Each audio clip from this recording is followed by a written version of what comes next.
आज का हमारा उद्देश्य है विशिष्ट बालक के प्रकार। पिछली कक्षा में हम लोगों ने देखा था इसके अंतर्गत दृष्टि बाधित बालक व श्रवण बाधित बालक। आज हम लोग वाणी बाधित बालक व अधिगम अक्षम बालक के बारे में जानेंगे। वाणी बाधित बालक। वाणी बाधित बालक क्या है?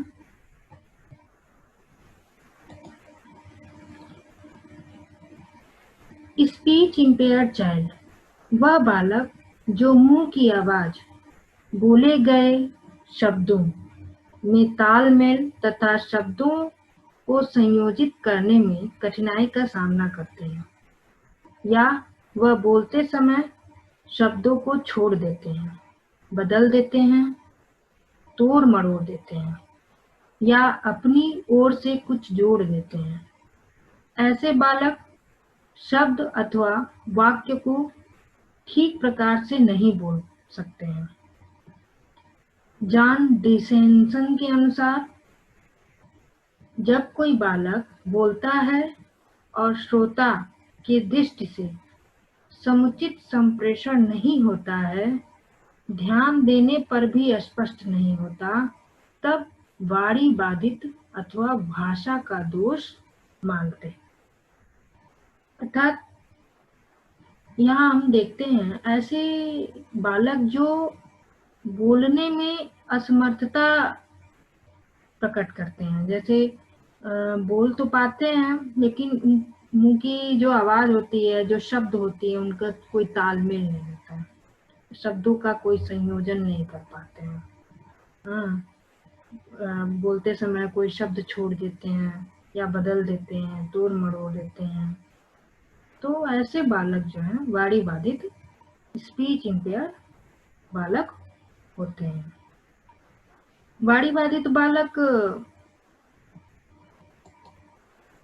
भी इनके सामान्य लक्षण ये हैं, जैसे एक देखते हैं बालक की आवाज व्यवस्थित नहीं होती, और दूसरा देखते हैं बालक के उच्चारण में अस्पष्टता होती है, और तीसरा है बालक के बोलने में धारा प्रवाह अभिव्यक्ति नहीं होती है। अर्थात उनकी आवाज व्यवस्थित नहीं होती है, उच्चारण में अस्पष्टता होती है, बोलने में धारा प्रवाह नहीं होते हैं, अपने अभिव्यक्ति को धारा प्रवाह रूप से नहीं व्यक्त कर पाते हैं। तो ये है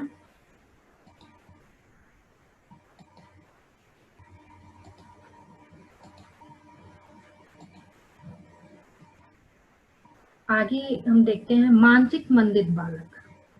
मानसिक मंदता के अंतर्गत वैसे बालक आते हैं जिनसे औसत से कम मानसिक योग्यता पाई जाती है, लिहाजा वे मंद गति से सीखते हैं।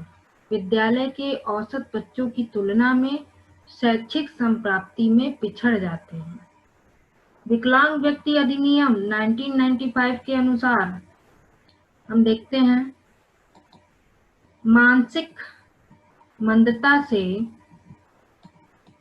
किसी व्यक्ति के मस्तिष्क की और या अपूर्ण विकास की दशा अभिप्रेत है, जो विशेष रूप से बुद्धि की असमानता अभिलक्षण होती है। इस श्रेणी में वह बालक रखे जाते हैं जिनकी बुद्धि स्तर तथा सोचने समझने की क्षमता बहुत कम होती है तथा वे समाज के साथ समायोजन करने में असमर्थ होते हैं।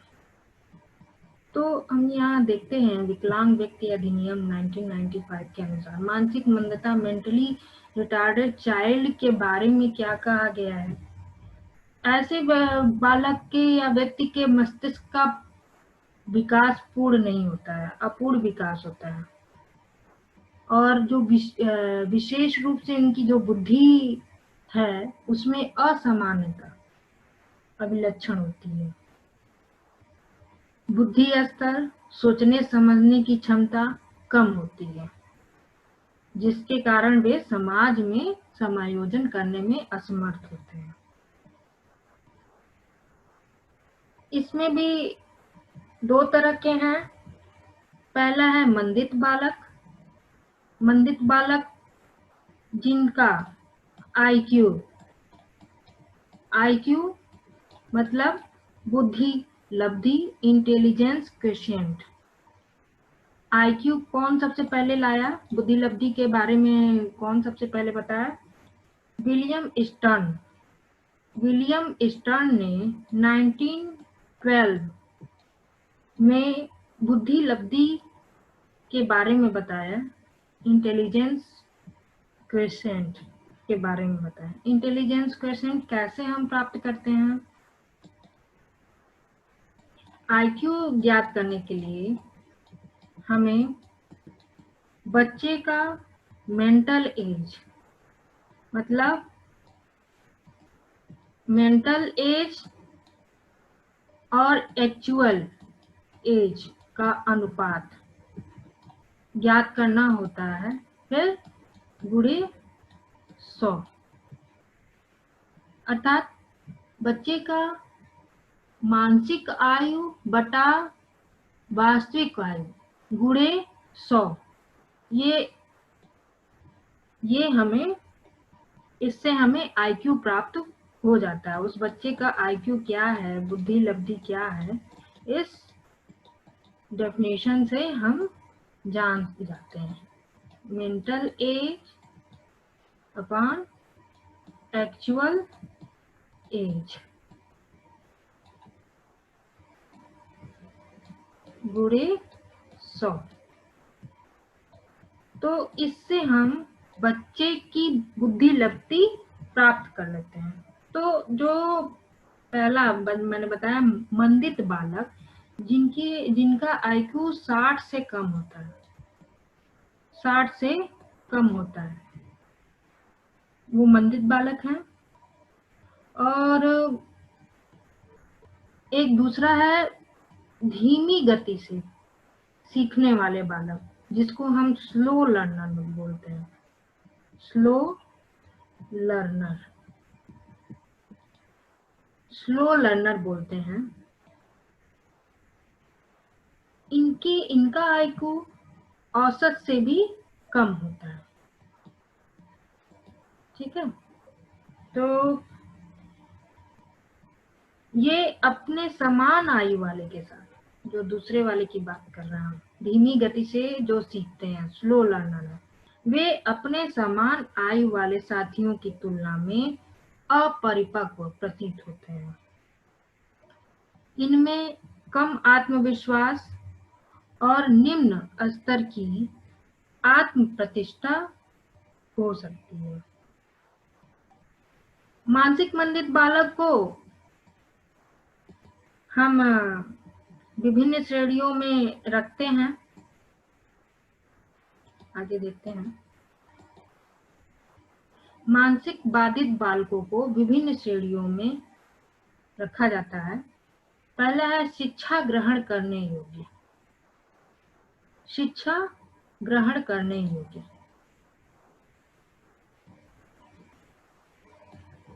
शिक्षा ग्रहण करने योग्य यानी कि EMR, यानी इसे बोलेंगे educable mentally retarded. Educable mentally retarded. दूसरा है प्रशिक्षण पाने योग्य मानसिक मंद, TMR, इसको बोलेंगे ट्रेनेबल मेंटली रिटार्डेड। और तीसरा है संरक्षण पाने योग्य मानसिक मंदित, यानी कि इसको बोल सकते हैं पूर्ण मानसिक मंदित बालक। पूर्ण मानसिक मंदित बालक। तो जो EMR है, एजुकेबल मेंटली रिटार्डेड, ऐसे बालकों का आईक्यू 50 से 70 के बीच होता है इनका आईक्यू। हाँ, 50 से 70 के बीच होता है। यह सामान्य लिखना, पढ़ना, भाषा, गणित आदि सीख पाते हैं और कुछ वर्षों तक, जैसे 16 वर्ष तक तीसरी चौथी कक्षा में शिक्षा प्राप्त कर पाते हैं।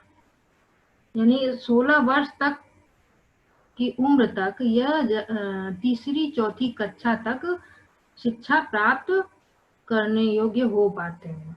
मतलब 16 वर्ष तक यह केवल तीसरी और चौथी कक्षा में शिक्षा प्राप्त करने लायक रहते हैं।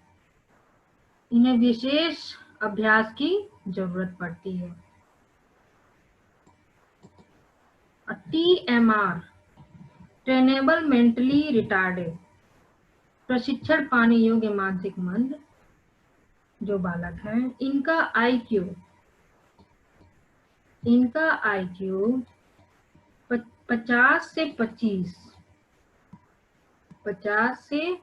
25 के मध्य होता है।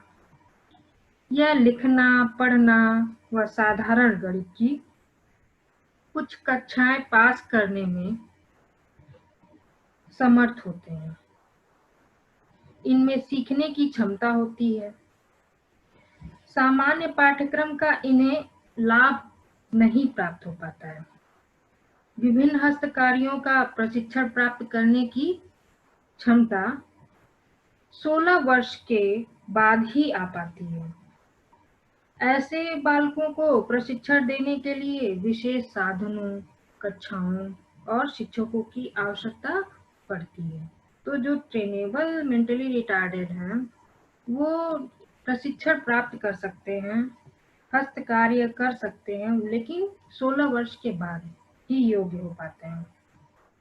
और ये तीसरा हम देख रहे हैं, संरक्षण पाने योग्य। नाम से ही पता चल रहा है संरक्षण पाने योग्य मानसिक मंद, यानी कि पूर्ण रूप से मानसिक मंदित बालक जिनका IQ 0 से 25 के मध्य होता है। इन्हें जड़ बुद्धि भी कहते हैं। ऐसे बालक अपनी देखरेख स्वयं नहीं कर सकते, समाज में अकेले जीवन यापन नहीं कर पाते हैं। इन्हें विशेष सहायता की आवश्यकता होती है। तो हम लोगों ने देखा मानसिक मंदित बालक। अब यहाँ नेक्स्ट है अधिगम अक्षम बालक, लर्निंग डिसेबल्ड चाइल्ड। अधिगम अक्षम बालक वैसे बालकों को कहा जाता है जिनकी बौद्धिक क्षमता सामान्य बालकों के समान होती है, लेकिन इन बालकों को पढ़ने, लिखने एवं गणित से संबंधित समस्या के समाधान करने में कठिनाई होती है। अर्थात ऐसे जो बालक हैं, सुनने, समझने, बोलने, लिखने, पढ़ने, गणितीय संख्याओं के बारे में बालकों की अयोग्यता आंशिक रूप से या पूर्ण रूप से प्रदर्शित होती है।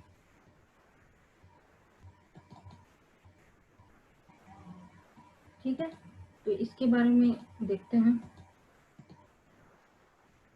क्रिक महोदय के अनुसार अधिगम अक्षमता का तात्पर्य वाक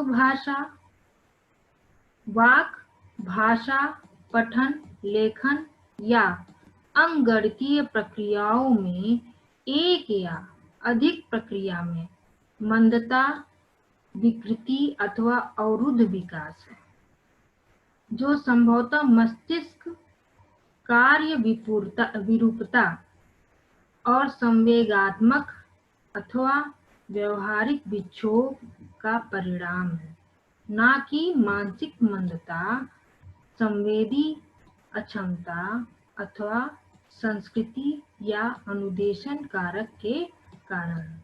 तो यहाँ क्रिक जी ने बोला है कि अधिगम अक्षमता वाक, भाषा, पठन, लेखन, अंगगणितीय प्रक्रियाओं में से एक है। मतलब एक या अधिक प्रक्रिया में मंदता, विकृति आ सकती है। हाँ, कोई एक में विकृति आ सकती है जो संभवतः मस्तिष्क कार्य विरूपता और संवेगात्मक या व्यवहारिक विक्षोभ का परिणाम है। यह जो मस्तिष्क का जो संचालन हो रहा है, हमारे जो संवेग हैं, व्यवहारिक विक्षोभ है, उसका परिणाम है, ना कि मानसिक मंदता, संवेदिक अक्षमता अथवा संस्कृति या अनुदेशन का कारण है। इन्होंने इसका मानसिक मंदता का कारण संवेदी अक्षमता या संस्कृति या अनुदेशन कारक को नहीं माना। ठीक है। अधिगम अक्षम बालक, इनकी विशेषताओं के आधार पर 4 प्रकार के होते हैं: डिसलेक्सिया, डिस्ग्राफिया, डिस्कैल्कुलिया और डिस्प्रैक्सिया। डिसलेक्सिया में सामान्यतः वाक विकार होता है, इसमें पढ़ने में परेशानी होती है। डिस्ग्राफिया में लिखने संबंधी समस्याएं, जैसे वर्तनी में असंतुलन, धीमा लिखना, अक्षरों की नकल करने में कठिनाई होती है। डिस्कैल्कुलिया में गणित की समस्या होती है, जैसे ऐसे बच्चे अंकों के बारे में बुनियादी बातें याद नहीं रख पाते हैं। ऐसे बालकों को गणित विषय चुनौतीपूर्ण लगता है। डिस्प्रैक्सिया, यह विकास संबंधी समन्वय में कमी से जुड़ा विकार है, जो दिमागी संदेशों के समन्वय को प्रभावित करता है। इससे पीड़ित बच्चे सूक्ष्म मोटर गतिविधियों के प्रबंधन में कठिनाई महसूस करते हैं।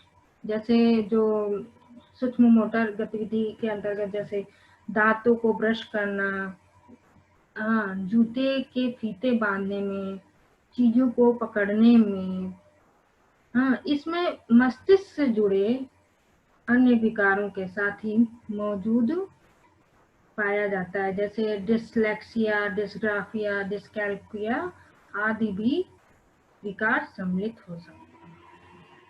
तो ठीक है, हम लोगों ने देखा अधिगम अक्षम बालक और वाणी बाधित बालक। फिर नेक्स्ट क्लास में हम लोग देखेंगे अन्य जो प्रकार विशिष्ट बालक के बचे हुए हैं, आगे की क्लास में हम लोग देखेंगे। ठीक है, आज की क्लास यहीं रहने देते हैं। Thank you.